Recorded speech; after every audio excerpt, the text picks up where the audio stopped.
il y a un lien entre la confiance et on va dire l'estime de soi.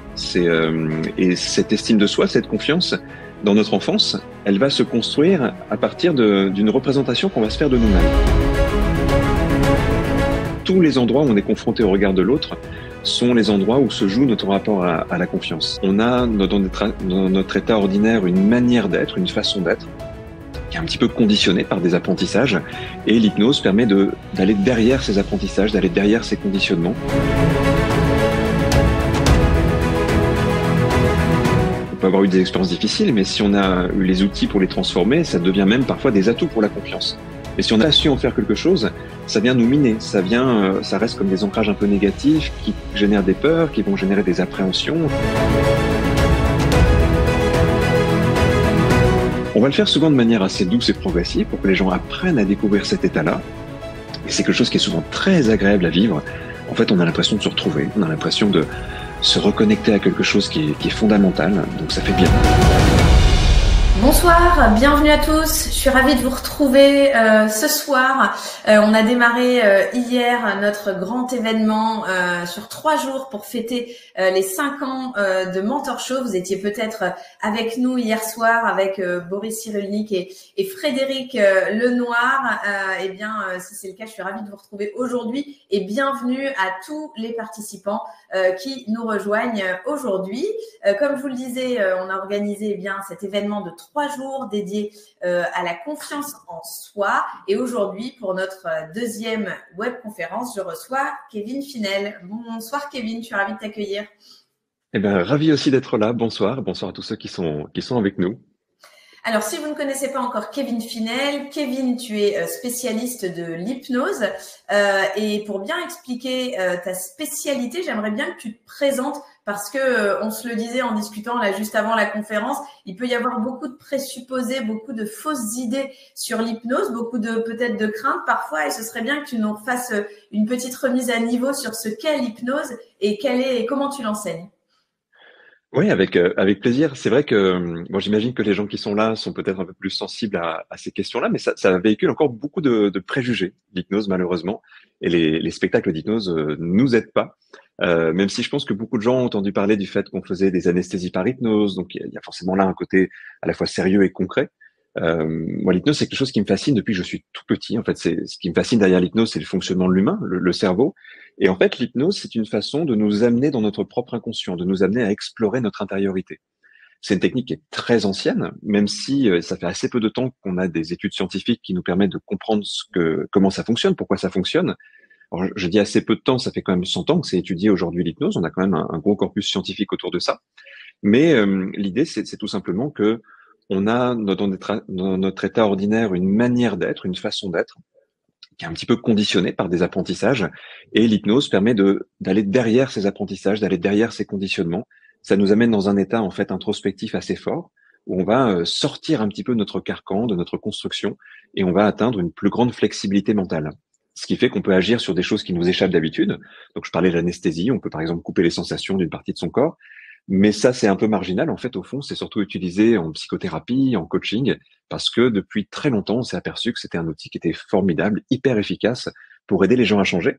Pour la petite histoire, c'est un hypnotiseur qui a inventé le mot psychothérapie, parce qu'en fait, ça vient de l'hypnose, la psychothérapie, et ça a été identifié très tôt comme outil privilégié pour aider les gens à changer, à évoluer et à dépasser des blocages.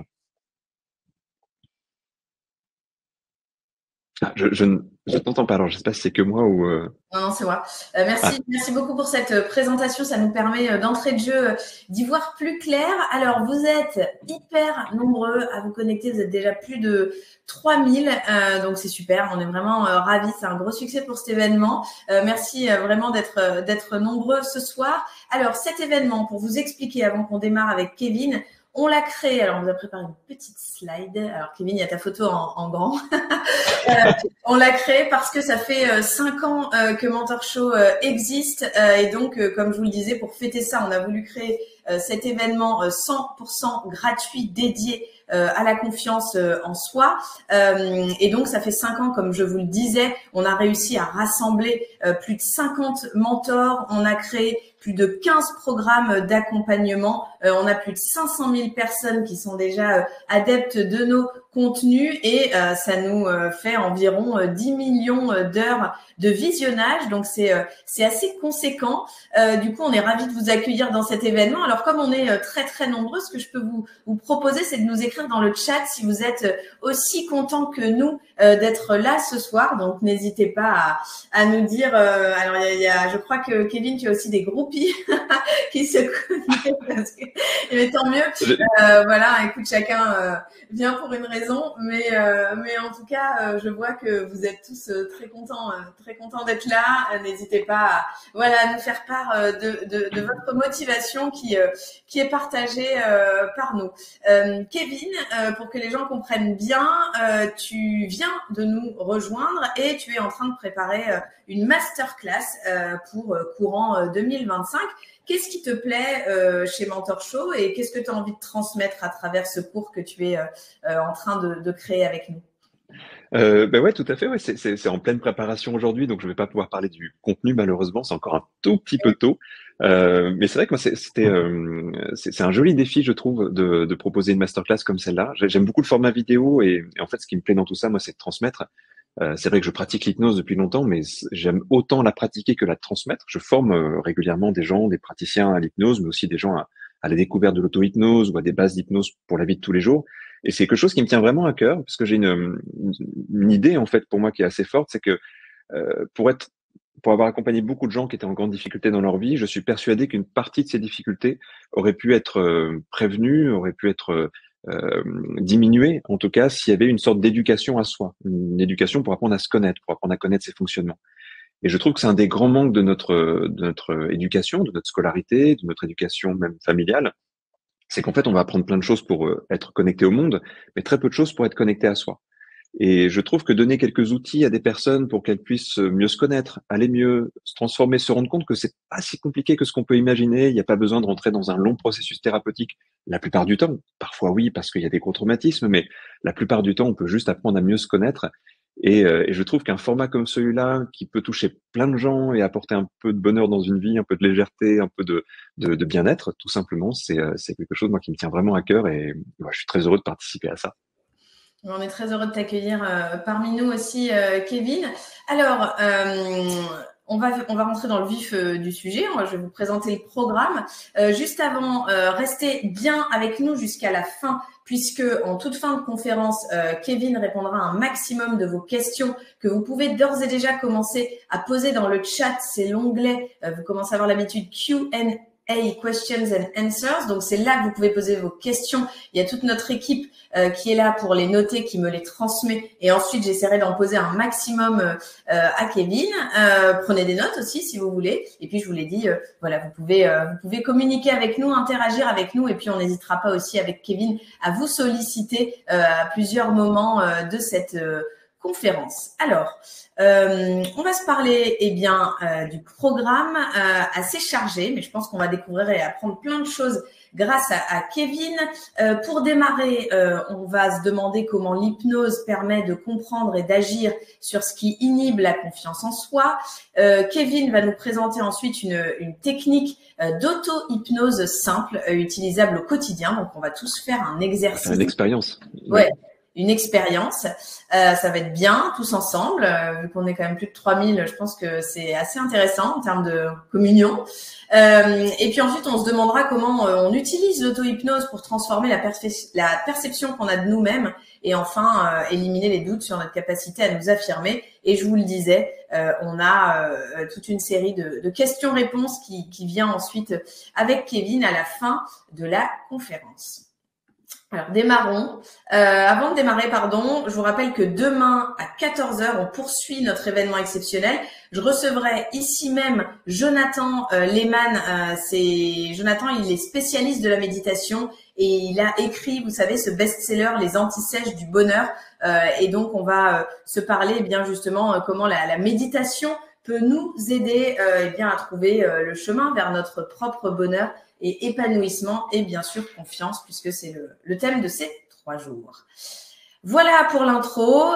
Démarrons, Kevin, avec cette question. Comment l'hypnose permet de comprendre et d'agir sur ce qui inhibe la confiance en soi? La question que je voulais te poser, c'est justement d'entrée de jeu savoir finalement qu'est-ce qui affecte le plus notre confiance. Et grâce à tes réponses, on va permettre ensuite de savoir comment on va travailler justement sur ces choses qui affectent notre confiance. Qu'est-ce qui compromet un peu notre confiance en nous au quotidien? Écoute, la liste est longue parce que selon les personnes, il peut y avoir des facteurs un petit peu différents. Je vais essayer de prendre les principaux. En fait, il y a un lien entre la confiance et on va dire l'estime de soi. Et cette estime de soi, cette confiance, dans notre enfance, elle va se construire à partir d'une représentation qu'on va se faire de nous-mêmes. Comment on devrait être. Cette représentation, elle est aiguillée forcément par nos parents, nos enseignants, tous les gens qui comptent pour nous et qui vont parfois indirectement, parfois directement nous dire tu devrais être comme ça. Donc tu devrais être un enfant gentil par exemple, tu devrais avoir des bons résultats à l'école, tu devrais être plus comme ça, moins comme ça. Et on va se créer une forme d'image idéale de soi. Ce qu'on devrait être, ce qu'on devrait atteindre. Le problème, c'est que, comme toute image idéale, on l'atteint jamais. Et plus il y a d'écart entre ce qu'on croit qu'on devrait être et ce qu'on est, plus en tout cas on ressent cet écart-là, plus on va avoir l'impression de ne pas être ce qu'il faut être, pas être satisfaisant pour soi ou pour les autres, pas être assez bien, pas avoir assez bien réussi, pas faire assez bien. Et puis, au-delà de ce terrain-là, eh bien, il va y avoir des choses qui vont venir se greffer dessus. Par exemple, est-ce qu'on a eu des expériences difficiles et est-ce qu'on a su les gérer? On peut avoir eu des expériences difficiles, mais si on a eu les outils pour les transformer, ça devient même parfois des atouts pour la confiance. Mais si on a su en faire quelque chose, ça vient nous miner, ça reste comme des ancrages un peu négatifs qui génèrent des peurs, qui vont générer des appréhensions, qui vont nous amener à nous replier sur nous-mêmes. Est-ce que on a eu beaucoup de critiques dans notre environnement? Là, pareil, il peut y avoir des critiques constructives, ça peut être super, mais quelquefois, surtout si on est un peu sensible et qu'on a vécu beaucoup de critiques, des choses qui nous rabaissent, des choses qui nous amènent à nous juger un peu sévèrement, eh bien, ça va aussi énormément miner la confiance. Dans les autres causes, il y a les comparaisons. C'est quand on pense qu'il faudrait faire aussi bien que d'autres. Alors parfois, il y a des gens qui nous comparent, parfois nous-mêmes on se compare, c'est un mécanisme humain qui est assez naturel, mais là aussi il peut être quelquefois un petit peu fort. Donc ça, c'est un petit peu les bases de la confiance. Est-ce qu'on a un environnement qui va nous permettre de gagner en confiance et en estime de soi? Et en fait, c'est rare qu'on ait un environnement parfait pour ça. Donc un enfant, quand il va grandir, il y a sans doute des endroits, il va y avoir des trous, il va y avoir des manques. Et en fait, c'est pas très grave, c'est normal. La vie est faite comme ça. On pourrait pas avoir une éducation parfaite, même si nos parents avaient essayé de faire au mieux et même s'ils avaient été éduqués à faire au mieux avec des enfants, ce qui est pas le cas. En tant que parent, on découvre, mais donc on fait des erreurs. Mais au fond, on pourrait jamais donner un environnement satisfaisant à 100% à un enfant qui grandit. Et je sais même pas si ça serait souhaitable, parce que c'est aussi dans la difficulté qu'on apprend quelquefois. Par contre, eh bien, si on ne sait pas gérer ce qui nous arrive, si on nous aide pas à gérer, si on nous encourage pas, si on nous aide pas à grandir quand il y a des difficultés ou des échecs, eh bien, on va garder des traces comme ça de choses qui ont été un peu difficiles. Et en grandissant, il y a un mécanisme assez naturel qui est un mécanisme de repli sur soi.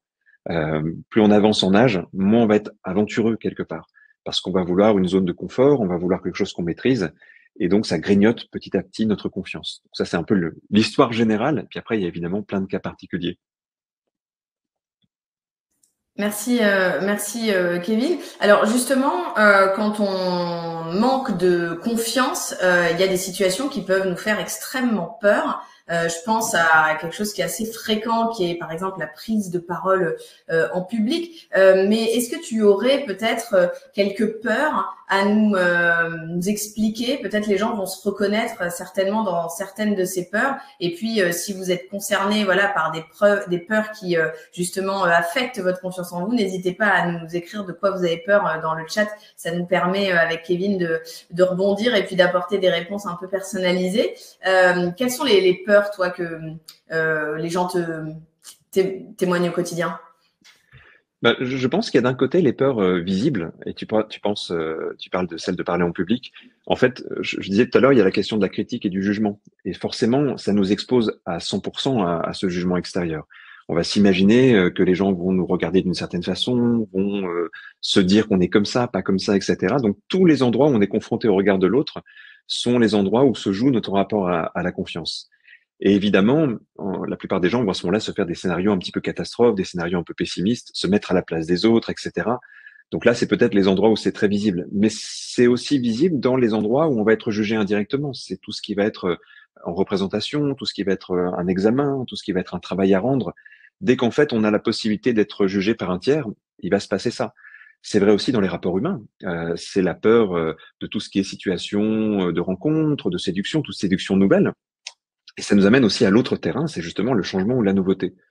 Quelqu'un qui a une bonne confiance ou une bonne estime de lui-même va plutôt regarder la nouveauté et le changement avec légèreté. En fait, il va être même stimulé par ça. Et je pense qu'au fond, si on était capable de garder notre âme d'enfant, on resterait stimulé par ça, parce que c'est bon de changer, d'explorer. Euh, mais souvent, quand on manque un peu d'estime et de confiance, on va chercher des choses rassurantes, on va chercher des réponses solides, on va avoir peur du doute, on va chercher de la certitude. Et donc, tout ce qui va nous confronter au changement va être assez difficile à vivre. Seulement, dans une vie, il y a beaucoup de changements. Donc, si quelqu'un, par exemple, vit une rupture sentimentale, un changement de travail, quelque chose un accident de vie, eh bien, c'est aussi sa capacité à avoir confiance en lui qui va le rendre plus ou moins résilient, en fait, qui va l'amener à rebondir, à se recréer, à se repenser, malgré les difficultés. Et donc, c'est souvent là que c'est mis en avant et que les peurs vont ressortir quand tout d'un coup on va être exposé au changement. Oui, je pense en tout cas, et je crois que c'est aussi pour ça que j'aime l'hypnose, c'est que ça nous ramène à un état primordial quelquefois l'hypnose. Ça nous ramène derrière la construction de ces peurs et on se rend compte justement comment elles ont été construites ces peurs-là, et on peut peut-être retrouver justement un peu d'innocence, l'innocence de l'enfant qui a envie juste de découvrir le monde et qui est hyper curieux, et la curiosité prend le pas sur la peur dans ces cas-là. Alors, il y a eu beaucoup de réactions quand on a demandé quelles étaient les peurs. Là, d'ailleurs, ça continue. Alors, j'en ai sélectionné quelques-unes. Alors, tu parlais de la peur du jugement des autres, donc ne pas être aimé, peur du regard des autres. Celle-là, oui. Ouais. Il y en a qui sont très fréquentes et peut-être on peut en parler un petit peu. Et ensuite, tu vas nous expliquer justement en quoi l'hypnose peut nous aider à travailler là-dessus.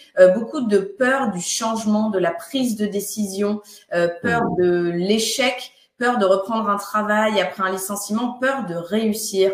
C'est marrant, cette peur d'avancer, ce blocage lié à justement d'autres perspectives. Comment est-ce que tu pourrais l'expliquer ? Il y a un mécanisme qui est assez naturel.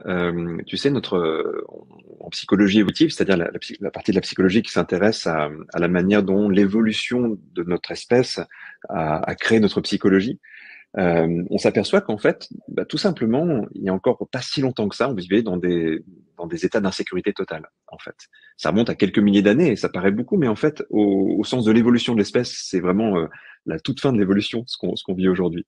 Et du coup, pendant des millions d'années, notre organisme a été dans des contraintes très fortes, contraintes de survie. Et contrainte de survie veut dire je dois dépenser un minimum d'énergie pour survivre. Quand la nourriture est rare, quand on n'a pas toujours la capacité à se reposer, eh bien en fait, on est en économie d'énergie très très forte. Et tout changement, toute chose nouvelle demande beaucoup d'énergie et beaucoup de ressources. Donc on a une manière un peu innée de lutter contre ça. Évidemment, quand on grandit dans un climat plutôt sécurisé, avec quelque chose qui va être sur lequel on va pouvoir s'appuyer pour grandir, on va un peu diminuer cette peur justement, parce qu'on va se sentir capable d'affronter le changement. On sait qu'on a assez de ressources, des ressources réelles, mais aussi des ressources intérieures, psychologiques, pour affronter le changement. Quelqu'un qui n'a pas grandi avec ça, eh bien, il va être encore plus miné par ce besoin de contrôler, d'être dans un environnement sécurisé, et le changement va un peu plus lui faire peur. Le problème, c'est qu'en plus, ça va s'amplifier parce que c'est un cercle vicieux, c'est-à-dire que plus on a peur du changement, moins on s'en confronte au changement, et plus on va éviter les situations qui nous rappellent justement que ça peut arriver. Et donc, on se retrouve parfois, et ça c'est un cas assez classique, je pense, j'imagine qu'il y a des centaines de personnes là ce soir qui ont pu le vivre ou qui le vivent peut-être en ce moment. C'est le moment où ça ne tient plus, parce qu'à force de s'être replié sur nous, de s'être créé un environnement sécurisé, eh bien en fait, on ne se sent pas bien dans cet environnement-là, on a envie de changer. Alors ça donne typiquement la crise de la quarantaine ou des choses comme ça. Ce moment où on reprend possession de soi, parfois de manière un peu violente parce qu'on ne sait pas bien le gérer, mais c'est aussi une conséquence des peurs qui nous ont un peu comprimés. Et il y a un moment où on a besoin de sortir de ce fonctionnement-là. L'idée, c'est évidemment que ça se passe le mieux possible quand ça arrive. C'est ça. Alors, je pense que ça concerne beaucoup de personnes. Et il y a aussi, donc, forcément, c'était la suite logique de notre conversation, beaucoup de questions sur justement comment l'hypnose va pouvoir nous aider à travailler sur nos peurs. En fait, je pense si on n'a jamais fait d'hypnose, on ignore globalement tout. On se demande par où on commence. Alors, il y a beaucoup de questions sur les risques. Déjà d'entrée de jeu, peut-être que tu peux répondre à cette question, c'est-à-dire il y a beaucoup de gens qui Oui, disent ok, moi je veux bien qu'on me sorte l'hypnose comme une solution, mais est-ce que je peux rester perché? C'est vraiment une question qu'on doit te poser aussi au quotidien, mais oui, oui. elle est revenue plusieurs fois, donc je me suis dit que j'allais te la poser. Tu peux rester comme ça dans un état de conscience un peu modifié et ne plus jamais redescendre.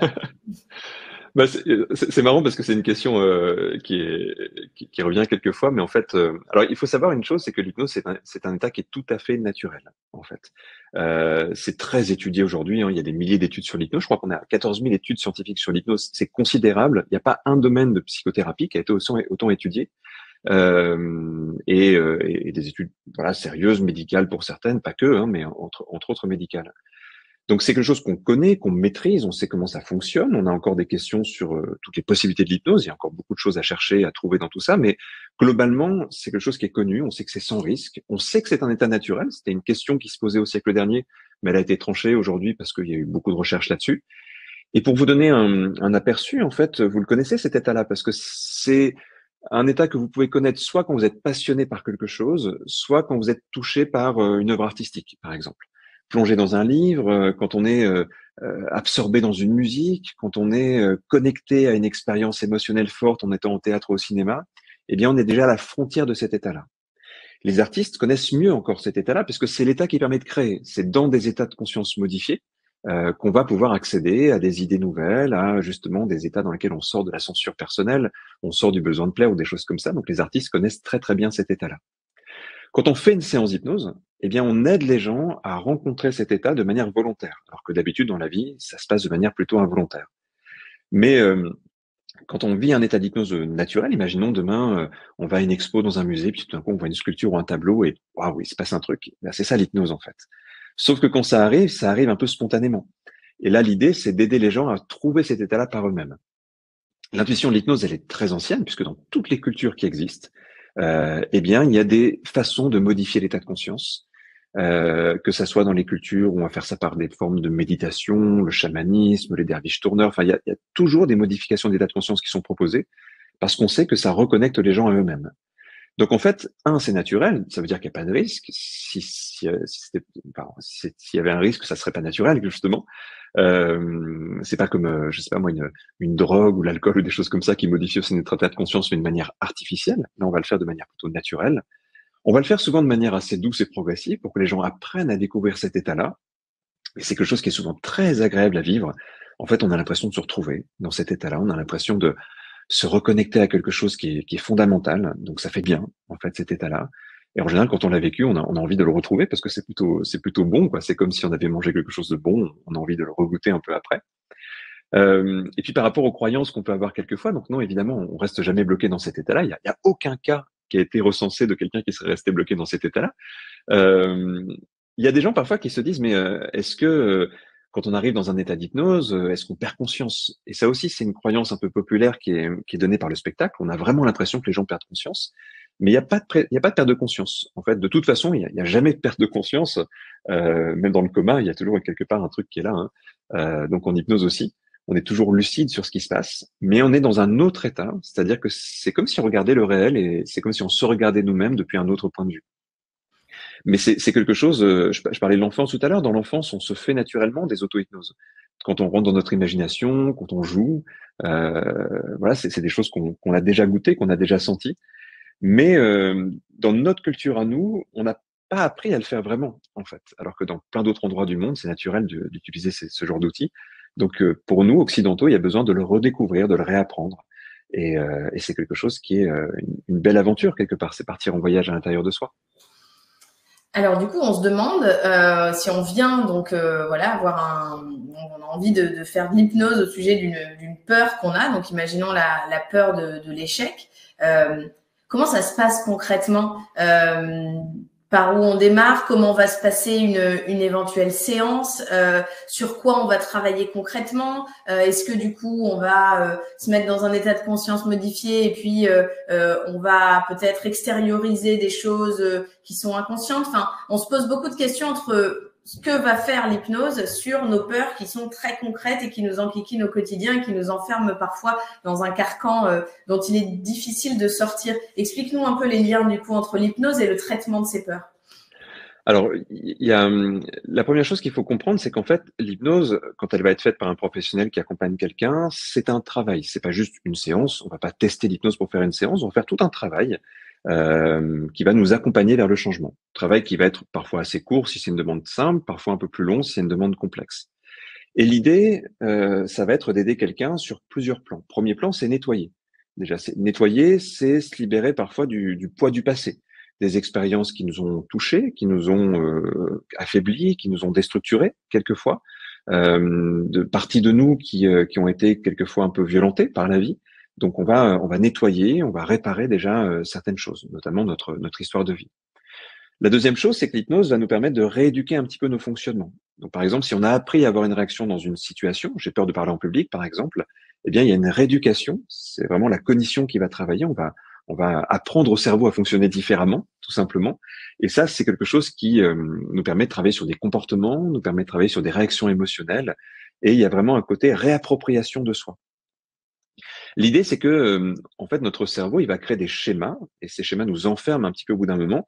On pourrait dire, si on voulait prendre le problème à l'envers, c'est que notre cerveau nous hypnotise. Déjà, on est déjà quelque part dans un état de conscience particulier qui n'est pas la réalité, qui est juste la réalité que notre cerveau crée pour nous à un instant donné. Mais c'est le résultat de plein d'apprentissages. Et comme on est un peu bloqué dans ces apprentissages, on les subit, eh bien, il y a l'idée de recréer de l'espace, de recréer du mouvement. Grâce à l'état d'hypnose, en fait, on va trouver une plus grande flexibilité mentale. Tu vois, si je prenais une métaphore, je dirais que c'est un peu le yoga de l'esprit, l'hypnose. C'est-à-dire qu'on va créer de la souplesse mentale grâce à ça.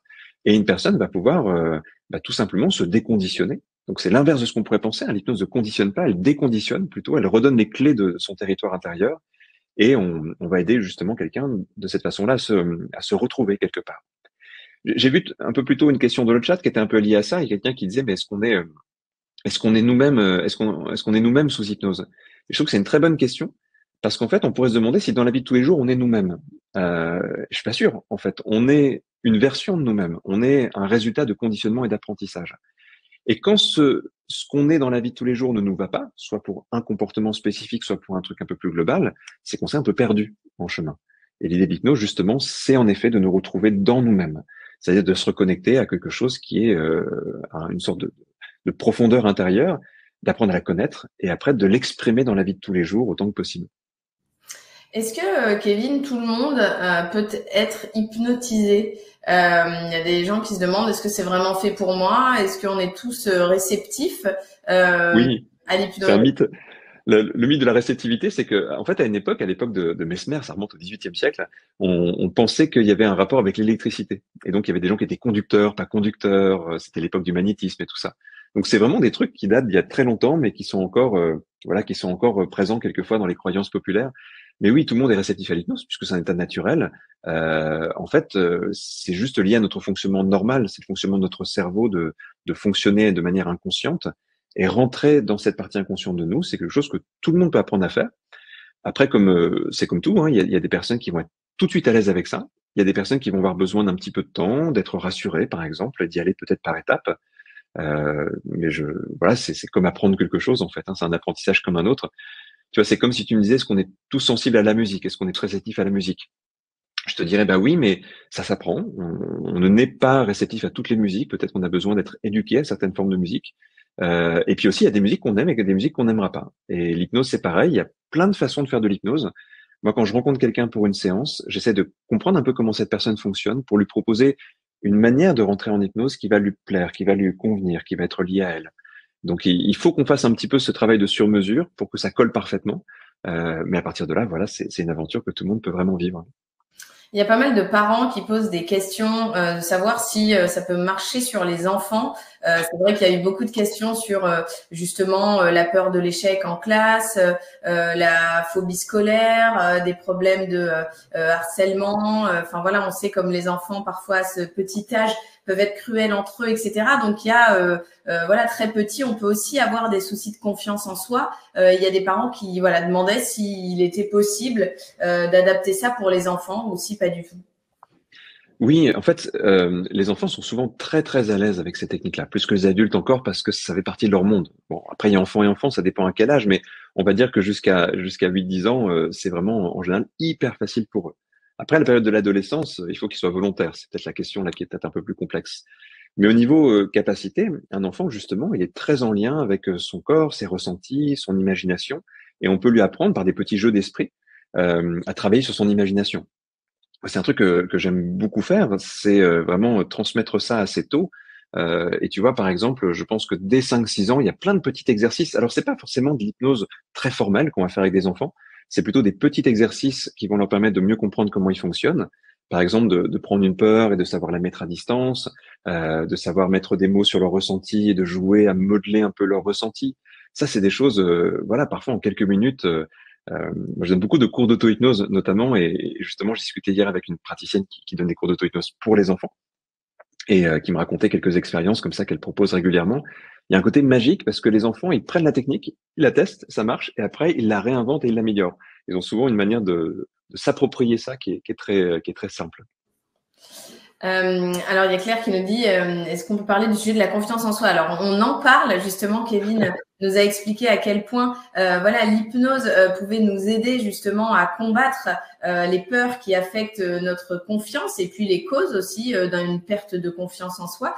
Donc, on est clairement là-dessus et puis on va continuer d'en parler tout au long de cette soirée. Kevin, ce qui est bien aussi avec l'hypnose, c'est qu'on peut aussi pratiquer de l'auto-hypnose.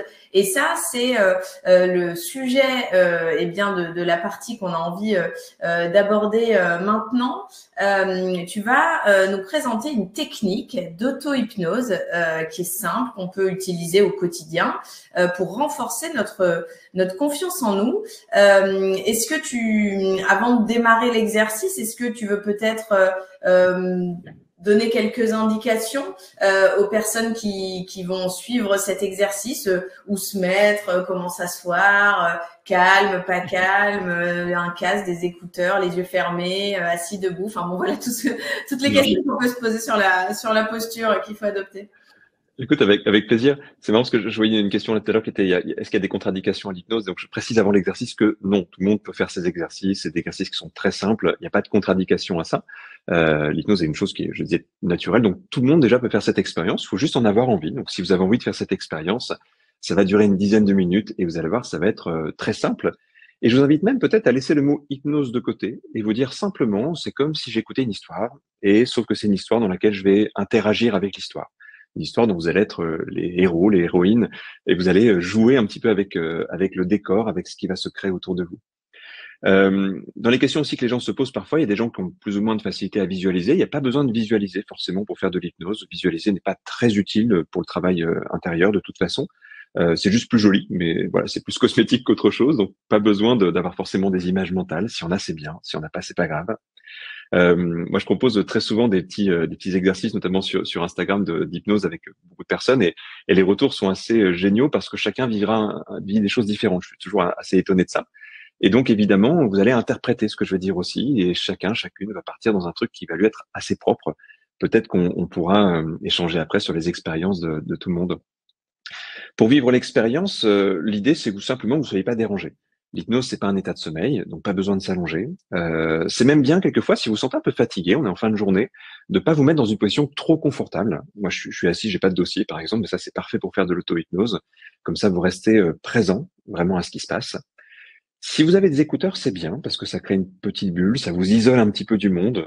Bah, si vous n'en avez pas, c'est pas grave, mais si vous en avez sous la main, mettez-les, prenez quelques instants pour les mettre, ça va vous aider en tout cas. Et le plus important, bah, c'est qu'il n'y a rien à faire. Je voyais une question là aussi, quelqu'un qui disait mais est-ce qu'on peut résister à l'hypnose? Et en fait, oui, comme on pourrait résister à de la musique ou à un film au cinéma, mais ça n'aurait pas de sens en fait. Vous imaginez quelqu'un qui va au cinéma et qui à la fin dit j'ai résisté au film, on se dirait mais c'est absurde, t'es venu pour voir un film. Et donc, bien sûr, ça veut dire qu'on peut jamais obliger quelqu'un à faire l'expérience. Donc, c'est pour ça que ça demande d'en avoir envie, d'être à l'aise avec l'idée de vivre une aventure intérieure. Et puis, à tout moment, si vous avez besoin, vous pouvez aussi sortir de l'expérience. Vous n'êtes jamais bloqué dedans. Donc, vous pouvez la commencer. S'il y a un truc qui vous interrompt, bah, c'est pas grave. On peut ressortir de l'hypnose rapidement. C'est pas gênant. On peut y retourner après. Mais en tout cas, sentez-vous très très libre de vivre cette expérience jusqu'au bout si ça vous va. Et il peut se passer des choses étonnantes. Alors, dernière petite indication, il peut y avoir des émotions, ça peut arriver, parce que c'est forcément quelque chose qui peut nous toucher. Si c'est le cas, je vous invite simplement à accueillir les émotions qui viennent. Ça va être comme une vague. Et puis derrière, vous allez sentir que ça fait beaucoup de bien. Très bien, on va pouvoir se lancer. Est-ce que vous êtes tous prêts? On va peut-être laisser une petite minute à tous nos participants pour se mettre bien en condition. Donc, je vous invite à nous écrire, peut-être que vous êtes prêts. Comme ça, dès qu'on reçoit les premiers prêts, et Kevin va pouvoir démarrer. En fait, c'est ça. Alors, peut-être une indication aussi. Je vois quelqu'un qui dit l'envie ne suffit pas à lâcher prise. En fait, il n'y a même pas besoin d'avoir envie. On se pose pas la question de savoir si on va lâcher prise, par exemple, quand on écoute une histoire. Donc, c'est pour ça, je vous invite à vraiment vivre cette expérience comme si vous écoutiez une histoire, rien de plus. Laissons le mot hypnose, lâcher prise et tout ça de côté. Ce sont des choses qui peuvent nous donner des fausses images de ce qu'il faudrait faire. En fait, quelque part même, il n'y a rien à faire. Peut-être pendant que tout le monde se prépare, je peux expliquer un tout petit peu ce qu'on va faire. Ça permet de se mettre un petit peu en condition aussi. Je disais tout à l'heure une des origines du manque de confiance, c'est un petit peu le jugement des autres. Mais c'est aussi un jugement qu'on a envers nous-mêmes. Et c'est souvent un jugement qu'on a internalisé dans notre éducation. Et je pense, j'ai choisi cette expérience parce que je pense qu'elle va parler à beaucoup, beaucoup de personnes, peut-être pas à tout le monde, hein, comme toute expérience collective, on touche jamais 100% des gens parce que il y a des gens qui sont plus ou moins concernés par ça, mais normalement, on a tous et toutes vécu des moments où il y a eu des jugements extérieurs qu'on a internalisés. Et c'est là qu'on se dit, il faudrait que je sois plus comme ça, il faudrait que je sois moins comme ça. Donc, c'est une sorte de juge intérieur, en fait. Et ce que je vous propose dans cette expérience, ça va être d'aller rencontrer ce juge intérieur, d'en faire une figure métaphorique, et on va voir un petit peu ce qu'on en fait. En tout cas, vous allez sentir que ça va travailler sur toutes les autocritiques, tous les moments où on est un petit peu, justement, un peu dur avec soi-même, on est un peu jugeant avec soi-même. Et ce que j'aimerais vous proposer dans cette expérience, qui va être courte, hein, mais c'est de baisser un peu cette pression-là. Puis je précise que c'est pas une thérapie qu'on va faire là, on va juste faire une petite expérience de 10 minutes qui en plus a une visée de découverte. Donc on va toucher du doigt quelque chose. Moi j'espère que ça va vous faire du bien. Je pense vraiment que ça peut vous faire du bien. Peut-être que vous aurez envie justement d'aller plus loin derrière en vous disant waouh, ça m'a fait du bien, je sens qu'il y a quelque chose à explorer. S'il y a des gens pour qui ça fait énormément de bien, ben c'est encore mieux.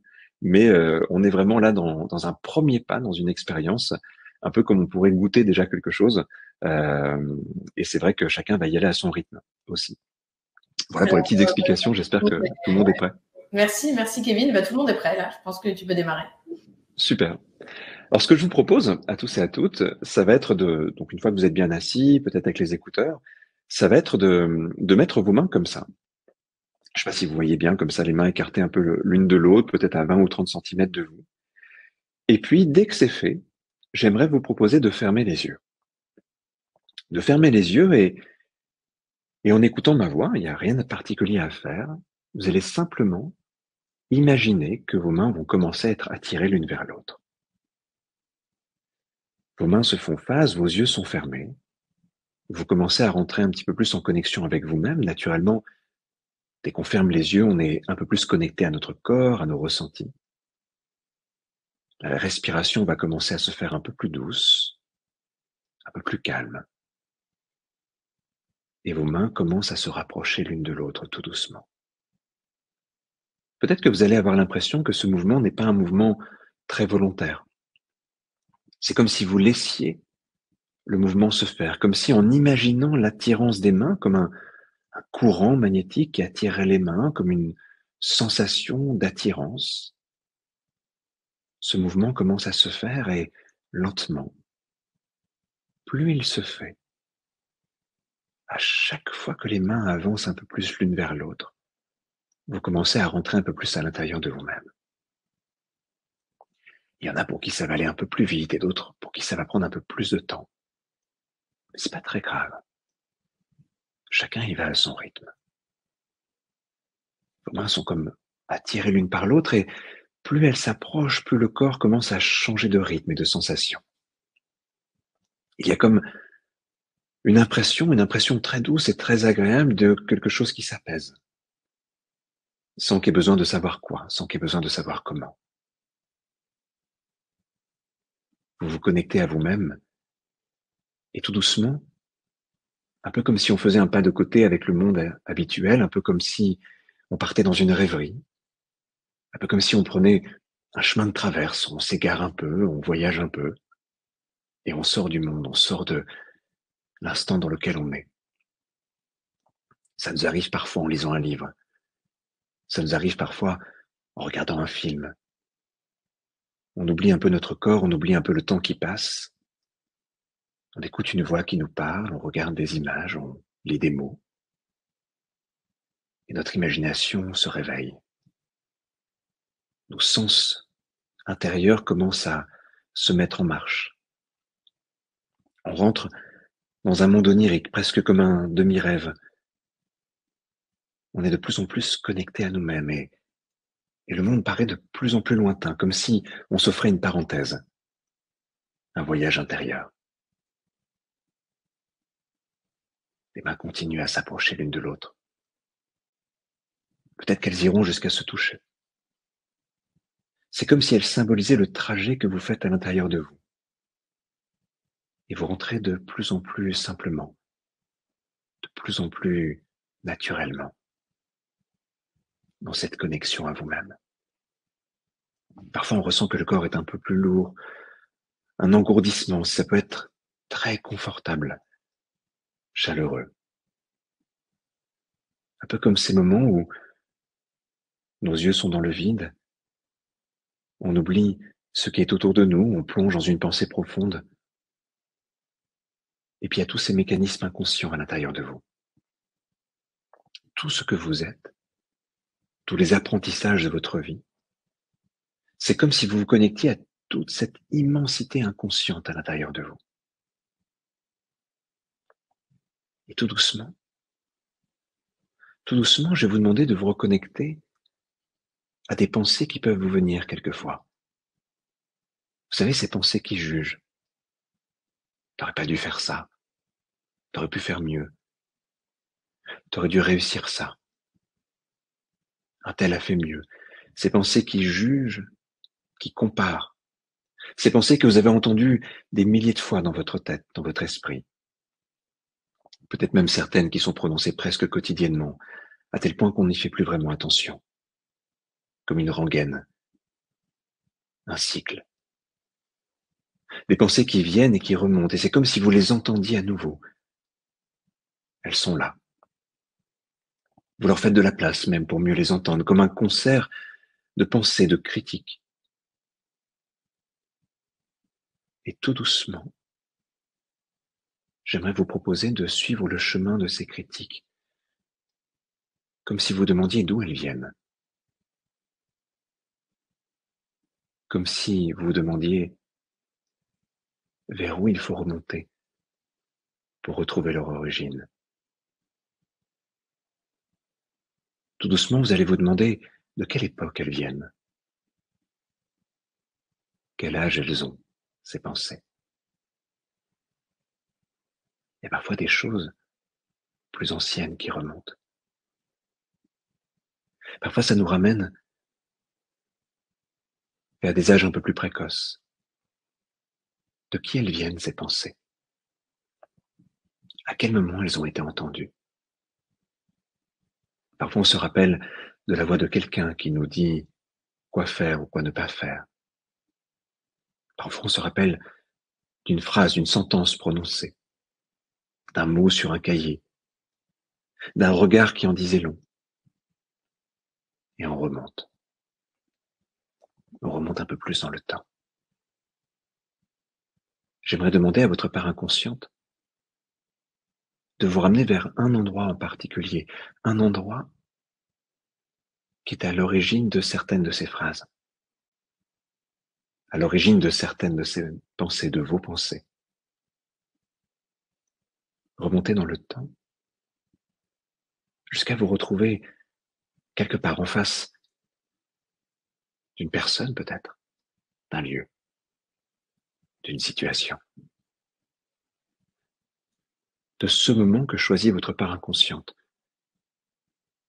comme une scène qui se dévoile, qui s'ouvre à vous,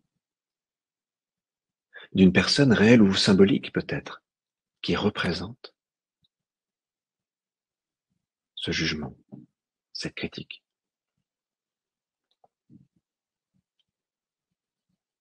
À cet âge-là, à ce moment-là de votre vie, peut-être que cette phrase a eu un poids particulier, peut-être que ces mots vous ont atteint d'une certaine façon. Mais là, en revenant dans cette expérience, en retrouvant cette connexion avec ce moment de vie, en vous reconnectant à celle que vous étiez à cet instant-là, c'est comme si vous preniez ces mots, comme si vous preniez ce jugement, cette critique ou quoi que ce soit à ce moment-là, et que vous le rendez à la personne de qui ça vient.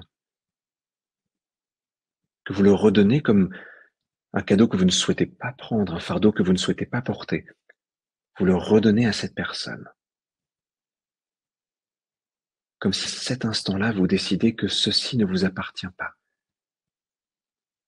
Que ce n'est pas quelque chose à garder, que c'est juste quelque chose à redonner. Sans colère, sans haine, sans rien du tout. Juste l'idée de redonner à la personne à qui ça appartient la propriété de cette idée, de cette sensation, de ces mots. Et au moment où vous faites ça, c'est comme s'il y avait un soulagement, comme si à un endroit particulier de vous-même, il y a quelque chose qui venait se dénouer. Comme un apprentissage ancien, une vieille tension. Parfois c'est là depuis si longtemps qu'on a oublié que c'était là. Comme si, quelque part en vous, une version ancienne de vous-même se libérait de quelque chose qui avait été porté pendant si longtemps. La respiration s'apaise encore. Le corps se relâche. Ce changement, il existe dans plusieurs époques, dans le passé et dans le présent, comme si ces deux époques communiquaient entre elles. D'une certaine façon, c'est il y a très longtemps que ça se passe, et en même temps, c'est encore tellement lié à ce que vous êtes, à la personne que vous êtes aujourd'hui. Ce soulagement existe dans les deux époques. Comme si certaines phrases, certaines critiques, certaines pensées qui vous ont accompagné pendant si longtemps s'éteignaient. Comme si elles avaient été débranchées. La sensation que même dans le présent, des années après, l'écho de ces phrases disparaît. Ça libère. Ça relâche. Ça fait du bien. Vous pouvez imaginer cette ancienne version de vous il y a très longtemps. Et en même temps, vous reconnectez tout doucement à la personne que vous êtes aujourd'hui. Vous reconnectez tout doucement à votre corps. Vous reconnectez à vos mains, je ne sais pas où elles sont. Peut-être même que ça n'a plus beaucoup d'importance depuis quelques minutes. Vous reconnectez à votre respiration et reprendre une respiration un peu plus vivante, un peu plus présente. Peut-être vous étirer un peu, rouvrir les yeux quand vous voulez. Prendre le temps. S'il y en a qui veulent continuer un peu l'expérience, prendre le temps de revenir un peu plus doucement, c'est possible aussi. Puis je vous propose au fur et à mesure que vous revenez de partager peut-être un petit peu ce qui s'est passé pour vous. C'est toujours un peu court de proposer une expérience comme ça sur 10 minutes. Mais voilà, j'espère que ça a été un joli voyage et que ça vous a fait du bien. Merci beaucoup, Kevin. Ben, en effet, il n'y a plus aucun commentaire dans le chat, donc je pense que tout le monde s'est laissé porter. On va laisser nos participants voilà, se remettre un petit peu et peut-être lire, comme tu l'as proposé, les réactions dans le chat. N'hésitez pas à nous dire eh bien, ce que vous avez ressenti, comment ça s'est passé pour vous, cette expérience. Peut-être c'était la première fois. Ouais. Il y a quelques commentaires qui sont en train d'arriver. Il y a une personne qui dit qu'elle n'a pu aller jusqu'au bout de l'expérience, ce qui peut arriver quand on fait une expérience collective comme ça. Il y a beaucoup de gens qui ont été émus apparemment, ouais. Oui, parfois on va toucher des choses assez fortes. Il y a peut-être des personnes qui ont eu des émotions aussi qui sont passées. Je le disais tout à l'heure, ça peut arriver quand on fait ça. L'idée, c'est vraiment aussi parfois, je parlais de nettoyage tout à l'heure, et c'est un exercice qui vient un peu nettoyer les causes du manque de confiance. Absolument. Oui, beaucoup de gens ont lâché prise et oui, sont remontés un peu dans l'enfance. C'est ce qu'on peut lire. Oui, je voyais, il y a des beaux commentaires. Il y a quelqu'un qui a pensé à la maîtresse de CM2, donc on est. Oui, j'ai vu ça aussi, oui. On est clairement remonté assez haut. Ouais, retour vers mes 9 ans, humiliation difficile dans l'enfance. Mémoire d'enfance, etc., etc. Il y a tellement de choses, on a du mal à tout lire, mais en tout cas, on est ravis avec Kevin que cette expérience vous ait plu et que bah, ouais, tout le monde a été réceptif. Donc, vous voyez, ceci explique cela. Kevin, là, c'est une expérience qu'on a faite comme ça, mais est-ce que c'est quelque chose qu'on peut mettre en place dans son quotidien, alors peut-être pas tous les jours, mais à quel moment on peut réaliser ce genre d'exercice quand on est un peu submergé par une crise de confiance, par un stress, par imaginons je dois prendre la parole en public pour mon boulot et ça me terrorise parce que je pense que je vais être clairement nulle. À quel moment on peut mettre ça en place ? Je pense qu'il y a deux façons de procéder en fait, et c'est un petit peu justement là-dessus qu'on travaille pour la masterclass sur Mentor Show, c'est que il y a des choses qui sont situationnelles. Par exemple, je dois prendre la parole en public, je dois passer un examen et tout ça. Et là, on va avoir un côté instantané. Il faut que ça aille bien. C'est peut-être pas un travail de fond, mais en fait, ça va aider à passer le cap. Je vis une situation difficile, j'ai besoin de me sentir bien. Et c'est souvent comme ça qu'on vient à l'hypnose, c'est parce qu'on vit un truc pas simple et on sait pas comment s'en sortir, on a besoin du truc qui va nous donner le coup de pouce, en fait. Donc ça, c'est la première chose. Puis la deuxième chose, qui est mieux au fond, mais il faut encore prendre le temps pour le faire, c'est le travail de fond. Et ça va demander peut-être un peu plus de temps. C'est bien de pas le faire dans l'urgence, du coup, c'est bien de se laisser du temps. Là, c'est peut-être une pratique un peu plus régulière, mais qui va vraiment nous créer des bases solides, nous consolider. Je pense qu'on peut s'octroyer un petit cadeau régulier, alors peut-être pas tous les jours, comme tu dis, mais tu vois, si on commence à pratiquer l'auto-hypnose en disant que c'est une hygiène mentale en fait.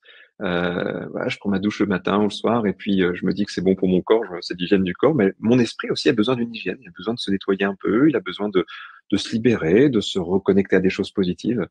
Donc voilà, il y a le côté situationnel, je me fais du bien quand j'en ai vraiment besoin, et puis il y a le côté travail de fond.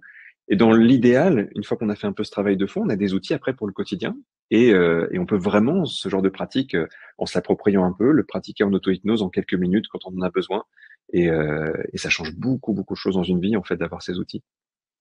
C'est marrant parce qu'il y a beaucoup de commentaires sur des relations compliquées avec des maîtresses ou des maîtres à l'école primaire. C'est vrai que je m'attendais pas, je t'avoue, je pensais à des traumas liés à l'enfance, mais en lien avec la famille ou les proches. Et c'est vrai que le trauma de l'école a l'air d'être assez présent chez beaucoup de nos participants et a l'air d'affecter la confiance encore aujourd'hui à l'âge adulte. C'est souvent ce qui revient, ouais. Tu sais, je pense que alors les enseignants font un boulot qui est parfois un petit peu dur, et puis surtout, et même aujourd'hui encore, on n'apprend pas. Par exemple, un enseignant ne connaît pas les stades d'évolution de l'enfance, ce qui est terrible en fait, parce que on va demander à des enfants des choses quelquefois qui ne correspondent pas à leur stade naturel de développement. Et notamment, il y a des périodes qui sont très importantes, qui sont fondamentales pour la confiance, et on voit là, c'est ce qui ressort le plus. Hein. C'est souvent en école primaire, en effet. Parfois, on monte même plus loin, mais c'est plus rare. Mais c'est souvent là que ça se construit, en fait, parce que c'est le moment où on va commencer à comprendre qu'il faut plaire, par exemple, et que c'est important d'être intégré socialement. Là aussi, tu vois, on a une demande qui est très forte en tant qu'être humain. On sait qu'on a besoin d'être intégré socialement, d'être accepté, c'est la peur du rejet, c'est des choses comme ça qui vont se créer là. Et en fait, dans ces moments-là, une figure d'autorité, et un prof va souvent prendre malgré lui cette posture de figure d'autorité, tout ce qu'il va nous dire va être amplifié. Et même quelquefois quelque chose qui est pas si dramatique que ça, pouf, ça peut être vécu très fort par un enfant. Et s'il n'a pas un espace où il va pouvoir travailler dessus, le dire tout simplement, eh bien ça peut rester engrammé comme ça. Donc c'est assez courant, oui.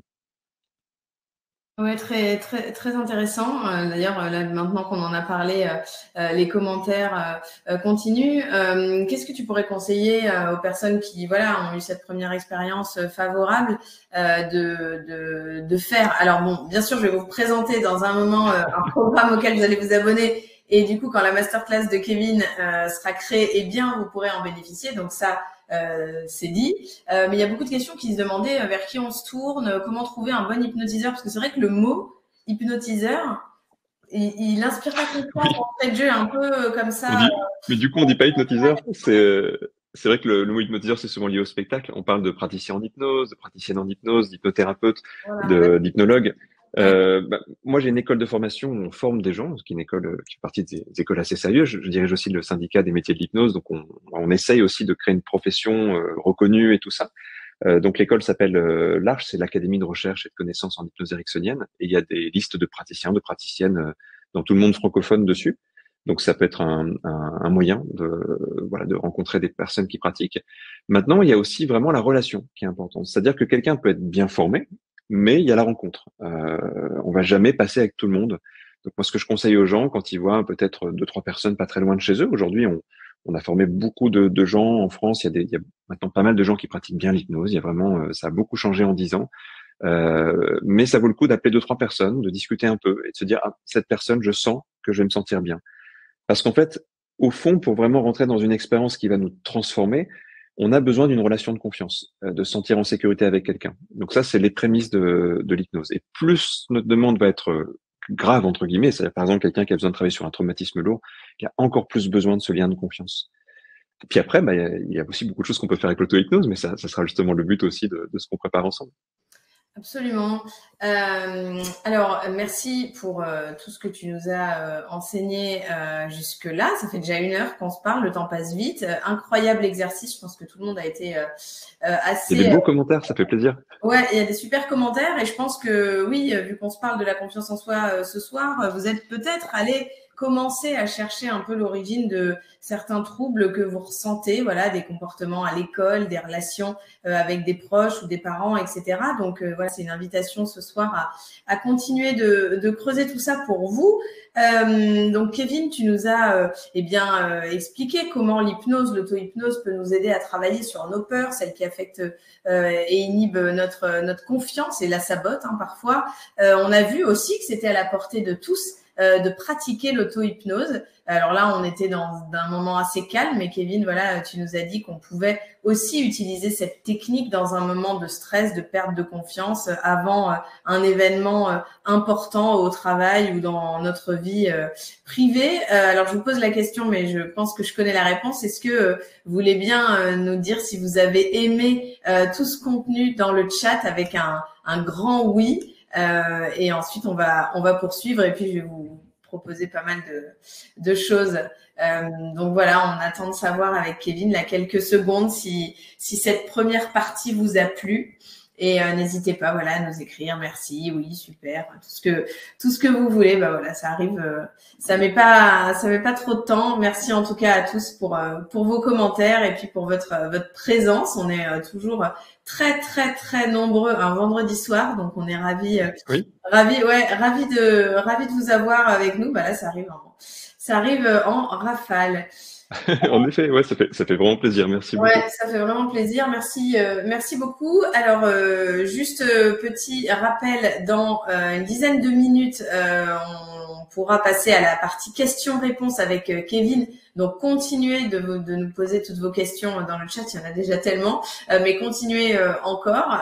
Voilà, on va poser à Kevin un maximum de questions. Et pour rappel, demain à 14 heures, je vous retrouve ici avec Jonathan Lehmann, qui est spécialiste de la méditation. Et donc là, on va essayer de faire des ponts entre la méditation et l'apprentissage d'une meilleure confiance en nous. Donc voilà, le rendez-vous est pris. Si vous n'êtes pas déjà inscrit, vous savez que vous pouvez encore nous retrouver demain pour poursuivre cet événement exceptionnel qu'on organise pour les 5 ans de Mentor Show. Alors oui, il y a toujours beaucoup de oui, hein, je crois, ça n'arrête pas. Alors, je vais vous expliquer ce qu'on a fait en 5 ans. Vous comprenez bien toute notre évolution.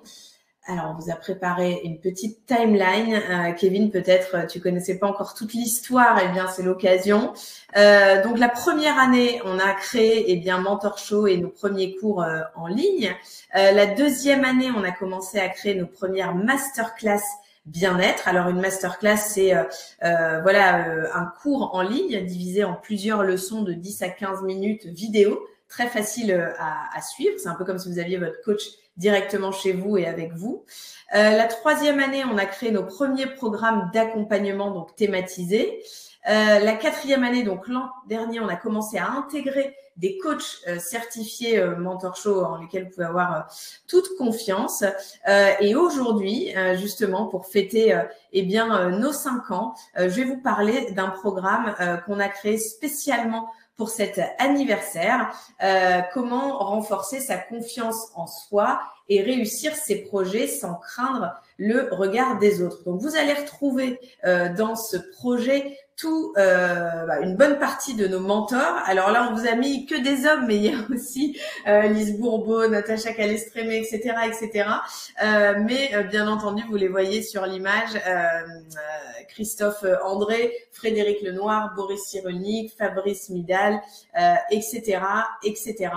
Alors, ce programme est très complet.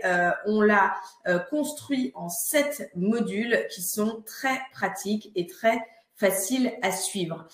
Pour démarrer, donc le premier module, et je vous explique juste après comment vous allez pouvoir vous abonner. Là, je vais vous présenter clairement ce que contient ce programme Confiance en Soi. Donc, je pense que là, clairement, on a fait le programme le plus complet du marché. Et je vous explique tout ça et ensuite, je vous donne toutes les infos pour pouvoir vous abonner et commencer à visionner tout ça dès à présent. Premier module, comprendre et identifier ses obstacles intérieurs. On a commencé à en parler ce soir avec Kevin, savoir identifier ses blessures émotionnelles, ses traumatismes qui freinent notre estime de nous et commencer à se libérer du passé pour entamer, on vous le souhaite, un nouveau départ. Deuxième module, comment apprivoiser et surmonter ses peurs et ses émotions négatives. Qui n'a jamais voulu avoir des clés pour savoir gérer son stress, son anxiété, ses émotions négatives et savoir surmonter ses peurs, toujours dans le même objectif, vivre un peu plus sereinement au quotidien. Module numéro 3, rebondir et donner du sens à sa vie. On en parle beaucoup de ces sujets. Est-ce que je change de vie? Est-ce que je change de job? Est-ce que je change de partenaire? Est-ce que je change tout dans ma vie? Et comment je fais quand je vois qu'il y a quelque chose qui cloche? Découvrez comment traverser les épreuves, rebondir face aux difficultés et puis surtout affirmer ce qu'on veut et donner du sens à ce qu'on fait. Module 4, renforcer notre estime de nous et notre confiance en nous. On ne parle que de ça ce soir. Et puis l'objectif, c'est que finalement, si on regagne cette confiance, qu'elle soit solide ou en tout cas qu'elle ne s'ébranle pas trop quand on subit une épreuve. Ça, c'est l'objectif de ce 4e module. 5e module, on poursuit avec le développement de notre confiance en nous. Là, l'objectif, c'est clairement d'apprendre à s'accepter, à assumer, à accepter qui l'on est et de renforcer notre attitude positive envers nous-mêmes et supprimer peut-être ces détracteurs intimes qui nous gâchent la vie au quotidien. Enfin, module 6, on poursuit avec comment développer notre confiance en nous et en bâtissant des relations harmonieuses. On sait que parfois, certaines rencontres ou certaines fréquentations peuvent nous miner, nous saper le moral et peut-être pas nous faire du bien et nous dévaloriser. Là, justement, on vous donne des clés pour se libérer justement du jugement des autres. Kevin en a aussi parlé. Et enfin, dernier module, atteindre ses objectifs et cesser enfin de se comparer. On sait qu'on le fait tous et que parfois ça nous apporte pas que du bien. Alors, pour rejoindre ce programme, encore une fois, n'hésitez pas, si vous avez besoin d'infos, à les poser vos questions dans le chat. Je vais vous présenter comment vous allez pouvoir le rejoindre. Donc, ce programme exclusif Confiance en Soi, qu'on a créé vraiment pour vous et pour cet anniversaire, il est d'une valeur de 144 €. Dans ce pack, si vous vous abonnez ce soir, vous allez recevoir également un an d'abonnement au pass illimité Mentor Show. C'est d'une valeur normalement de 288 €. C'est-à-dire que vous allez pouvoir, en plus de ce programme, accéder à nos 40 masterclass. Je vous ai décrit tous les mentors que nous avons avec nous dans notre catalogue. Et bien sûr, dans le cadre de votre abonnement, vous pourrez bénéficier et visionner et accéder à la prochaine masterclass de Kevin qui est en cours de création. On vous l'a dit. Alors, c'est pas tout, puisque bien sûr, comme je vous le disais, il y a toutes nos autres masterclass, mais aussi, en plus de tout ça, je vous ai dit qu'on s'était mis au coaching et à l'accompagnement personnalisé. Et bien là, dans le cadre de ce programme, on vous offre aussi 45, c'est pas rien, quand même 45 coachings collectifs en petits groupes animés par nos coachs certifiés, en lesquels vous pouvez avoir confiance. Et ça, c'est d'une valeur de plus de 400 €. Donc, si vous faites le calcul, ce soir, on vous propose une réduction de 80%. Franchement, profitez-en parce que c'est quand même une très, très, très, très grosse réduction. On est au-delà des soldes. Là, on est vraiment clairement dans quelque chose de très, très, très avantageux. Et donc, ce soir, vous pouvez vous abonner pour 144 €. Et si ça vous arrange, vous pouvez aussi payer en 3 fois 48 €. Donc, je vous invite vraiment à rejoindre ce programme, d'autant que il n'y a que 300 places disponibles. Donc, c'est l'occasion vraiment pour vous de sauter sur l'occasion et de vous abonner dès ce soir. Alors, pour vous abonner, vous avez un QR code que vous pouvez flasher dès à présent avec votre smartphone.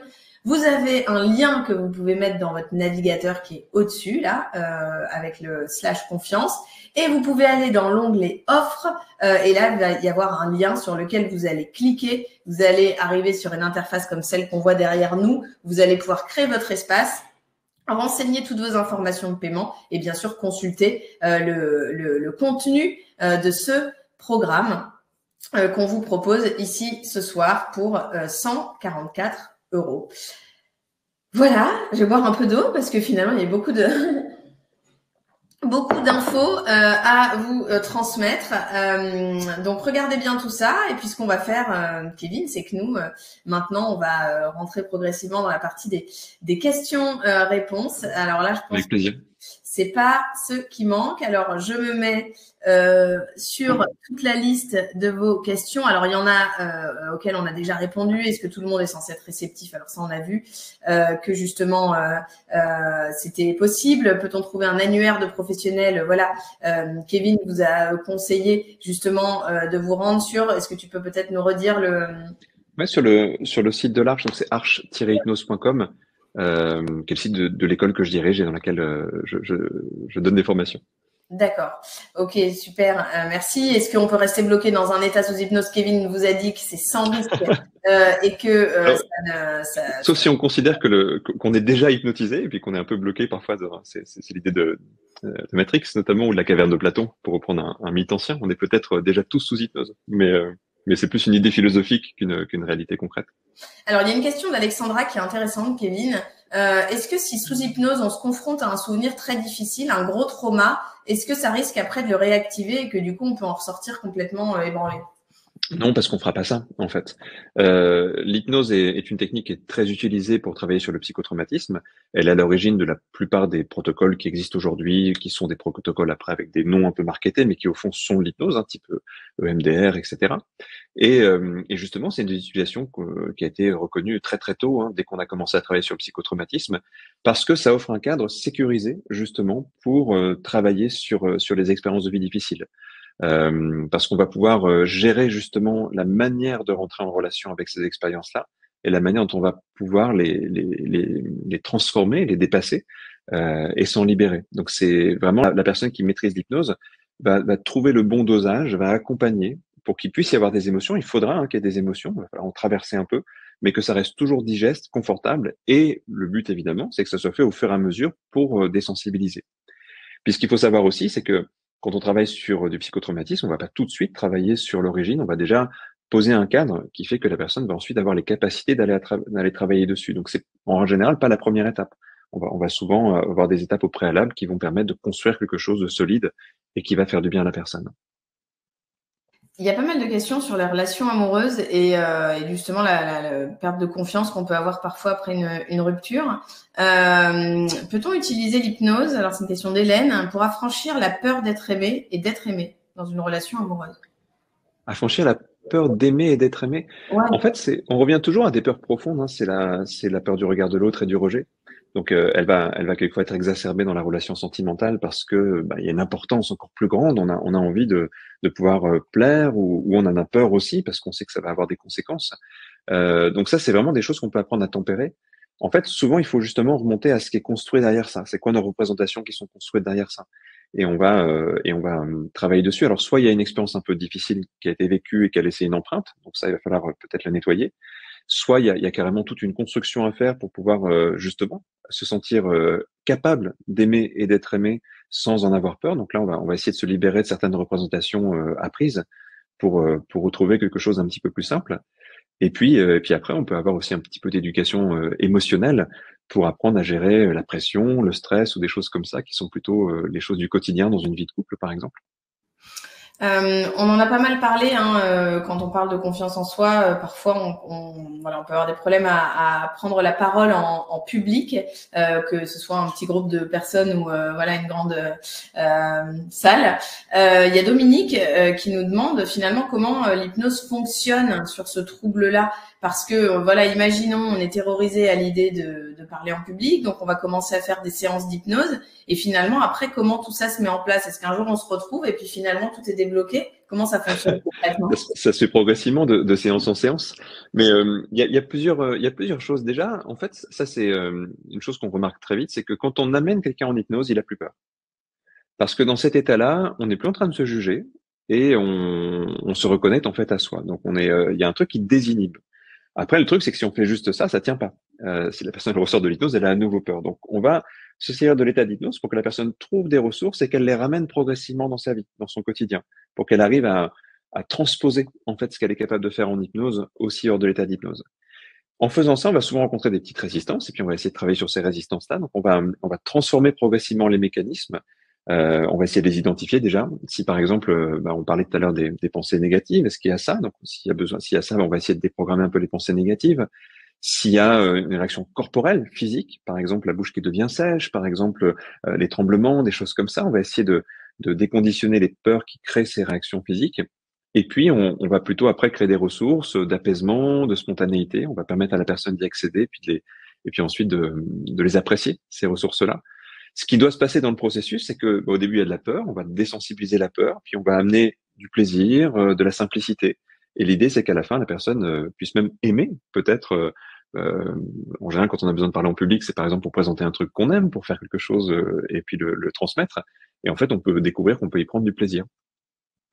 Alors, il y a beaucoup de questions sur donc on peut tous ou pas être réceptif, mais alors c'est vrai qu'il y a une question de Véronique un peu en complément. Est-ce qu'on peut réussir à suivre une séance d'hypnose quand on a un mental très présent qui peut faire barrage au lâcher prise? Parce que c'est vrai que ça nécessite un conditionnement. Tout à l'heure, quand tu faisais l'exercice, faut arriver vraiment à faire fi de toutes les pensées qui nous assaillent. Faut arriver à débrancher et vraiment à se lancer là-dedans et ne pas voilà subir un peu les assauts de notre cerveau et toutes nos pensées. Et si jamais on a peur de ça, quel conseil tu peux donner pour justement se laisser Moi, aller? il faudrait que je puisse parler avec elle, mais si elle est capable de suivre un film, elle est capable de rentrer en hypnose. C'est exactement le même processus. C'est-à-dire qu'on se demande pas quand on regarde un film, est-ce que je vais avoir des pensées parasites? Est-ce que mon mental va bloquer, etc. Il faut que le film soit bon, c'est tout, en fait. Et si le film est bon, on va rentrer dedans, s'il nous touche, en tout cas. Et c'est pareil avec l'hypnose. En fait, si on est embarqué dans ce qui se passe, eh bien, ça va bien se passer. Après, si l'hypnotiseur s'aperçoit qu'une personne ne rentre pas dans ce qui se passe, c'est pas le problème de la personne, c'est son problème à lui en tant que professionnel. C'est à lui de trouver le bon chemin. Donc, moi, je sais qu'avec l'expérience, on arrive souvent à trouver le bon chemin du premier coup, mais pas toujours. Et il m'arrive d'amener une personne dans une direction, ça passe pas, on va dans une autre, et puis on va trouver la bonne direction pour cette personne. C'est souvent la première fois qui est importante, parce qu'une fois qu'on l'a fait une fois, bah déjà ça dédramatise beaucoup, hein, parce qu'on se dit c'est bon, j'y arrive. Et souvent les gens aussi ont besoin d'un élément de vérification. Donc on va leur créer souvent des petites expériences un peu étonnantes, un peu jolies, pour que les gens puissent se dire waouh, il s'est passé un truc, ça a marché, c'est concret, ça y est, et ça, voilà, ça enlève un petit peu ces peurs du quotidien. Mais elles viennent vraiment d'a priori, ces peurs-là, en fait. Elles n'ont pas de fondement réel. Quand on pense à l'hypnose, Kevin, il y a pas mal de questions là-dessus. C'est vrai qu'on s'imagine donc dans cet état-là de conscience modifiée avec d'un coup des paroles qu'on tient. voilà, qui forcément qu'on ne contrôle pas, des souvenirs qui reviennent, etc. Comment on sait si c'est vraiment quelque chose qu'on a, enfin, je sais pas, qu'on a vécu, qu'on dit, ou c'est pas une question mentale. Enfin, tu vois, il y a beaucoup de questions qui se posent sur l'hypnose, et du coup, je voulais un peu que tu nous aides à démêler toutes ces, peut-être ces Bien croyances. sûr. Je disais tout à l'heure, moi, je m'occupe aussi d'un centre de recherche où on travaille notamment sur les neurosciences et la psychologie cognitive. Et un des volets de recherche qui a été bouleversé par les neurosciences, c'est la compréhension de la mémoire et des souvenirs. Tu me poses cette question par rapport à l'hypnose, mais si je pourrais te poser la question par rapport à tout, comment est-ce que tu es sûr de ton passé? En fait, on le sait aujourd'hui, nos souvenirs sont des choses qu'on recrée en permanence. Une grande partie de nos souvenirs sont des faux souvenirs. Ni plus ni moins en hypnose. L'hypnose ne change rien par rapport à ça. La question, c'est à quoi croit mon cerveau, si je voulais simplifier un petit peu. Je pourrais très bien, sans hypnose, avoir un blocage dans une partie de ma vie parce que j'ai un faux souvenir. Parce que notre cerveau, en fait, ne s'intéresse pas au fait que ça soit vrai ou faux. Si je crois en quelque chose, il crée une conséquence de cette chose-là. Et en hypnose, la question n'est pas est-ce que ce que je retrouve est vrai ou faux, c'est est-ce que ce que je retrouve va me permettre de changer la manière dont mon cerveau fonctionne. On n'est pas des enquêteurs, on va pouvoir chercher une vérité, on va pouvoir par contre comprendre une construction, la construction que quelqu'un a de lui-même, comment je me suis construit. Donc c'est pas la réalité qui compte, c'est ce qu'on croit, c'est ce qu'on imagine, c'est ce qu'on se raconte. Et c'est là-dessus qu'on va pouvoir agir avec l'hypnose justement. Alors, je regarde justement les autres questions. Il y a pas mal de questions sur la différence entre la technique EMDR et l'hypnose. Ben, en fait, on peut pas dire c'est difficile de répondre à cette question parce que l'EMDR est une technique justement. Une technique, ce serait comme, je sais pas moi, une manière de jouer au piano. Et l'hypnose, c'est le piano. Donc il y a plein de manières de jouer du piano. Je peux faire du jazz, je peux faire quelque chose. Enfin, tu vois, l'EMDR. Donc c'est un protocole très particulier qui doit être utilisé dans certaines circonstances, notamment quand les gens ont un traumatisme. Et donc c'est une méthode, enfin c'est une technique particulière. Quelqu'un qui pratique l'hypnose va pratiquer souvent le MDR. Ça fait partie de son panel de techniques. Parmi des dizaines de techniques, il se trouve que le MDR a été popularisé à un moment donné, donc les gens ont entendu un peu plus parler. Mais en fait, c'est une des techniques de l'attirail, de l'accompagnant. Il se trouve qu'elle a beaucoup fait parler cette technique-là parce qu'elle est assez intéressante et assez compréhensible, surtout pour les gens. Parce qu'il y a aussi des techniques parfois, c'est difficile de les expliquer au public. Donc souvent, il y a eu une adhésion à l'EMDR parce que les gens comprenaient pourquoi ça marchait. Voilà, après, on pourrait rentrer dans le détail parce que les raisons pour lesquelles on pense que ça marche, on s'est aperçu avec la recherche que c'était pas les vraies raisons pour lesquelles ça marchait. Mais ça, c'est encore une autre histoire. Merci. Alors oui, en effet, on a répondu, Florence, comment faire la différence entre ce que mon inconscient m'envoie et une histoire que mon imaginaire me raconte. Kevin, voilà, en a parlé. Alors il y a beaucoup de questions. C'est pas forcément le sujet de ce soir parce qu'on se parlait de la confiance en soi, mais bon, malgré tout, je te la pose, Kevin, parce qu'on nous parle beaucoup de l'hypnose pour atténuer des addictions au tabac, à l'alcool, à la drogue, mais aussi à tout ce qui est problème de poids. Est-ce que peut-être tu peux nous en dire un mot parce que finalement, bon, on fait un petit pas de côté, mais c'est vrai que ça revient dès qu'on parle de l'hypnose. Oui, mais c'est une des applications les plus connues. Tu vois, justement, là, dans mon école, on travaille avec deux des grands professionnels spécialistes de cette question des addictions lourdes, pour le coup. Ils travaillent vraiment sur des cas très, très durs en institution. Donc, alcool lourd, addiction à l'héroïne, des choses comme ça. Et c'est vrai qu'ils utilisent l'hypnose au quotidien, comme beaucoup aujourd'hui de personnes qui travaillent sur ces questions-là, parce que ça aide beaucoup. Mais après, comme tout outil, il n'est pas la solution, il fait partie de la solution, surtout sur les addictions très lourdes comme celle-là. Sur des addictions un peu plus simples, entre guillemets, parce que évidemment c'est une expérience qui est propre à chacun, mais quelqu'un qui a une petite addiction au sucre, qui fume un petit peu, qui est un peu addict aux réseaux sociaux, des choses comme ça. En fait, on va travailler sur ce qu'on appelle le mécanisme de la récompense. L'idée, elle est toute simple, c'est qu'à chaque fois qu'on satisfait notre compulsion, eh bien, notre cerveau, qui est une sorte de dealer intérieur, nous donne un cocktail hormonal qui nous fait du bien. Et en fait, on est un peu addict à ça. C'est ça qui va générer l'addiction. Et il y a des gens pour qui c'est plus fort même cette réaction. On n'a pas tous le même corps quelque part, le même fonctionnement corporel. Il y a des gens pour qui le cerveau va produire des cocktails hormonaux un peu plus puissants encore, donc ça les rend un peu plus addicts. Et ce qu'on va faire avec l'hypnose, c'est qu'on va essayer de défaire cette relation entre ce qui me crée ce cocktail-là et la réaction. Donc si par exemple le tabac m'amène cette sensation de bien-être, eh bien on va essayer de couper ce lien-là et de le brancher à autre chose. C'est-à-dire que autre chose de plus constructif, de plus positif puisse m'amener ce bien-être. Donc ça, c'est une des choses qu'on peut faire.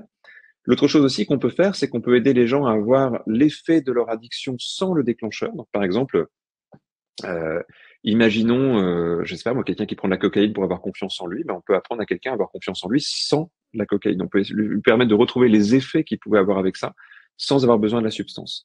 Et donc, ça permet aux gens de se rendre compte qu'en fait, c'est pas la substance qui est importante, c'est eux qui sont importants. Et ça aide les gens à dédramatiser, ça aide les gens à sortir un petit peu de certaines compulsions.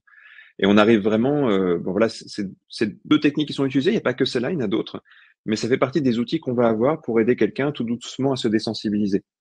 Euh, En général, quand on arrive à retrouver une grande sécurité intérieure, on est moins addict, on est moins dans le besoin de compenser. Donc, on va aussi travailler sur la notion de sécurité intérieure beaucoup en hypnose. Merci Kevin. Alors, il y a aussi dans le chat beaucoup de questions sur le programme qu'on vous a proposé ce soir. Kevin, je prends juste quelques secondes Bien sûr. pour répondre aux questions de nos participants. Alors, le programme exclusif Confiance en soi, je vous l'ai dit, il y a 7 modules vraiment dédiés voilà, comment avoir une meilleure confiance en vous et durable surtout. Donc, comme je vous le disais, ce soir, on vous propose donc d'acquérir ce programme exclusif. En plus de ça, vous aurez accès à un an d'abonnement au Pass Illimité Mentor Show, donc nos 40 masterclass, dont celle de Kevin qui est en cours de préparation. Je crois que vous avez beaucoup aimé tout ce que nous transmet Kevin ce soir, donc ça vaut le coup. Plus 45 coachings collectifs qu'on vous offre en petit groupe animé par notre coach. Comme je vous le disais, ce programme, normalement, il coûte près de 900 € et là, ce soir, on fait une réduction pour nos 5 ans de 80%. Et donc, ce programme, il est accessible à 144 € ou 3 fois 48 €. Je vous rappelle vite fait comment vous pouvez vous abonner et surtout, je vous rappelle aussi qu'il y a que 300 places. Donc, c'est vraiment le moment pour vous de cliquer sur l'onglet offre, de scanner ce QR code ou d'entrer ce lien dans votre navigateur. Encore une fois, il y a toute notre équipe derrière qui est là pour répondre à vos questions. Kevin, question de Muriel sur la prise de décision. Parfois, on se fait pas confiance et on hésite. Et est-ce que l'hypnose, peut nous aider à faire le bon choix? Bah, en tout cas, c'est pas avec l'hypnose qu'on va choisir, mais on peut explorer des choses, oui. Il y a une des choses que je travaille souvent avec les personnes qui sont dans ces questions-là, c'est en fait quand on rentre dans un état d'hypnose un peu plus profond que ce qu'on a fait là, on peut vraiment rentrer dans une projection mentale très forte. Et par exemple, quand on a un dilemme, on a deux chemins de vie qui s'offrent à nous. On peut aller visiter en hypnose le premier avec toutes les conséquences logiques qu'il va avoir. On peut aller visiter le deuxième. Et souvent, quand on revient, on a l'impression, presque comme un rêve, d'avoir vraiment vécu ces expériences et de sentir celle qui va le plus nous épanouir, on va mieux comprendre les conséquences que ça va avoir. Donc l'hypnose peut être un très bon amplificateur de notre imagination pour aider après à prendre des décisions. J'ai pas mal de questions sur est-ce qu'on peut gérer donc la honte avec l'hypnose? Est-ce qu'on peut travailler sur ce sentiment parfois de honte qui peut nous empêcher aussi d'avancer dans la vie et de prendre confiance? Oui, c'est des demandes assez courantes sur honte, sur culpabilité. On est souvent éduqué, en tout cas, à avoir ces émotions-là, parce que c'est aussi un régulateur social, mais il y a aussi des personnes qui l'ont en excès. Alors, on va retrouver la question du jugement sur soi, qui va être un peu difficile. On va aussi avoir des limites apprises sur ce qui est bien, pas bien, avec des morales, avec des choses comme celle-là. Et puis parfois, c'est très insidieux, parce que c'est pas quelque chose qui a été explicite dans notre vie. Mais on a une culture judéo-chrétienne avec beaucoup de culpabilité, une culture de la honte qui est assez forte. Et il y a souvent besoin de se libérer de ça, en fait, et de comprendre déjà, en fait, comment ça s'est insinué dans notre vie, en fait, ce mécanisme-là. Et puis trouver le bon réglage, parce que n'avoir aucune honte, ça serait peut-être aussi un petit peu gênant, on finirait par avoir aucune limite sociale. Mais il faut trouver le bon réglage, celui avec lequel on est à l'aise. Quelquefois, on fait expérimenter aux gens un peu trop de manque de honte pour qu'ils sentent ce que ça fait dans leur vie pendant une semaine ou deux. Puis après, on essaie de retrouver le bon réglage pour qu'ils arrivent à se dire, voilà ce qui est bon, voilà avec quoi je suis à l'aise. Et il y a besoin d'expérimenter un petit peu sur tout ça. Est-ce que tu aurais, Kevin, je sais pas moi, l'exemple de quelqu'un que tu as suivi, accompagné, qui est venu avec un problème et qui est reparti en se sentant beaucoup mieux, on va dire, au bout de plusieurs mois, peut-être années? Sur un sujet particulier, tu veux dire? Ouais, Parce qu'il y a beaucoup de... oui, j'imagine, mais est-ce que tu penses peut-être, ou alors voilà, quelqu'un qui est venu pour une question et que tu as accompagné, que tu as aidé, ou alors un type de problème sur lequel tu as travaillé. Et voilà, je me demandais si tu avais le souvenir de... Ouais, écoute, je vais prendre un exemple qui est très frais. Il m'arrive de faire des démonstrations publiques d'hypnose pour expliquer comment ça fonctionne. J'appelle ça des cabinets publics. Je fais ça régulièrement. Et il y a pas longtemps, j'en avais fait un en ligne sur la question. Je prends un thème parfois. Là, c'était la question de la dépendance affective. Et il y a une personne qui s'était proposée pour faire la démonstration avec moi, qui nous avait parlé un petit peu de ce mécanisme de dépendance affective. On retrouve un peu des problèmes d'estime hein, souvent dans ce mécanisme-là. Et on avait travaillé notamment sur le fait de diminuer les attentes qu'elle avait de la relation. Parce qu'elle avait tellement besoin que cette relation soit bien, d'être aimée, d'être acceptée, qu'en fait, ça la mettait dans quelque chose qui était vraiment une sorte d'hyper-exigence en fait, de perfection et qui était destructeur. Et qui avait déjà détruit plusieurs relations. Et ouais, je pense à cette personne parce qu'elle m'a envoyé un petit message que j'ai découvert là, je rentrais de vacances, puis en lisant mes mails, j'ai découvert ce message-là où elle me disait justement que elle arrivait en fait à s'autoriser à ne pas être parfaite cette personne, ce qui était un grand. Alors c'est chouette parce que dans les démonstrations, une démonstration ça reste une séance, c'est pas toute une thérapie, mais c'est toujours beau de voir que on peut arriver à jouer déjà sur un paramètre, et puis après la personne fait son chemin autour de ça. Mais je trouve que c'est beau quand on arrive à libérer les gens de la pression qu'ils se mettent, en tout cas. Puis là, il y avait vraiment ce côté-là, s'autoriser. On revient aussi sur la honte, hein, la question d'avant, s'autoriser à pas être parfait, s'autoriser à être soi, en fait, avec ses contradictions, avec sa part d'ombre. J'aime beaucoup quand on travaille sur l'acceptation de soi, en fait. C'est des choses qui m'intéressent avec l'hypnose. En hypnose, on peut pas se mentir à soi-même, en fait. On est obligé d'aller accepter aussi même ce qu'on n'aime pas trop chez nous, mais en fait, ce qui fait aussi notre complexité et notre singularité. C'est ça, c'est ça qui est intéressant. C'est l'objet de la question que je te posais tout à l'heure, c'est-à-dire qu'il y a peut-être quand on va faire une séance d'hypnose, voilà, des phrases qui vont remonter, des paroles, des choses qu'on va dire, et puis finalement qui vont nous aider à avancer.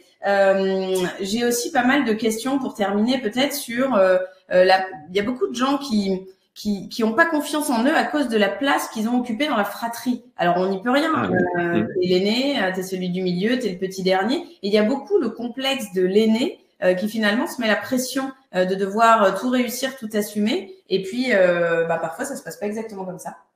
Il y a un deuil à faire quelque part quand on travaille sur ça. C'est le deuil de l'image qu'on a eue de soi à un moment donné, de ce qu'on a cru qu'il fallait être. Et cette image, elle a été donnée par souvent le contexte, en effet, sur quelque chose comme ça. Mais il y a un moment, et c'est peut-être aussi normalement, dans beaucoup de civilisations, il y avait des rituels de passage à l'âge adulte, où justement on vient poser ces fardeaux-là et se réinventer comme. Oups, Kevin, pardon, fausse manip. Est-ce que tu peux réactiver ta caméra et ton micro? Voilà, désolé, c'est moi. Et ton micro est pas réactivé encore. Ah, c'est bon. Voilà, du coup, je sais pas à quel moment ça a coupé. Ouais, pardon. Mais oui, je disais, il y a vraiment l'idée de faire le deuil d'une partie de soi dans certains cas, de lâcher. Ce travail de deuil est super important parce qu'à chaque étape de vie, on a la possibilité finalement de lâcher des choses qui appartiennent à notre passé. Ce que je devais être dans la fratrie, ce que je devais être pour mes parents, ce que je devais être à l'école, tout ça en fait, il y a un moment où on vient le poser en se disant ça n'appartient pas à cette époque de vie. Donc ce travail sur la transition, et c'est marrant, je suis en train de lire un bouquin là-dessus d'un anthropologue notamment qui parle du fait que dans beaucoup de cultures, c'est la transe, on parle de la transe au sens de la transe hypnotique, qui favorise la transition, et qu'il n'y a pas de transition sans transe. Et je trouve cette idée très belle. En fait, on a besoin d'états de conscience modifiés pour transiter dans notre esprit d'une partie de nous à une autre partie de nous, d'une façon d'être à une autre façon d'être, d'une construction à une autre construction. Et évidemment, notre vie, elle n'est pas monolithique. On a des étapes de vie. Et chaque étape de vie, c'est un moment où on vient se réinventer. Et je crois qu'un travail en hypnose, en thérapie, c'est un moment où on vient se réinventer, justement. C'est une fantastique conclusion, Kevin, pour notre soirée. L'occasion pour moi de te remercier d'avoir été présent avec nous et de nous avoir fait découvrir l'hypnose et l'auto-hypnose qu'on connaissait peut-être pas forcément. Peut-être tu veux adresser un dernier mot à nos participants avant de nous quitter? Écoute, avec plaisir. Déjà, merci beaucoup pour l'invitation. Ça me fait très plaisir d'avoir été avec vous. Alors, c'est vrai que je suis en train de rejoindre Mentor Show, donc merci pour la confiance aussi. C'est une bonne façon de rentrer encore un peu plus dans le projet. Et puis merci à vous d'avoir joué le jeu pour l'expérience, parce que c'est vrai que vous étiez apparemment 3000, c'est impressionnant et je me dis que voilà, une expérience comme ça qu'on fait en collectif, même si elle est courte, même si elle est simple, merci d'avoir joué le jeu, d'avoir testé, d'être entré dans la proposition.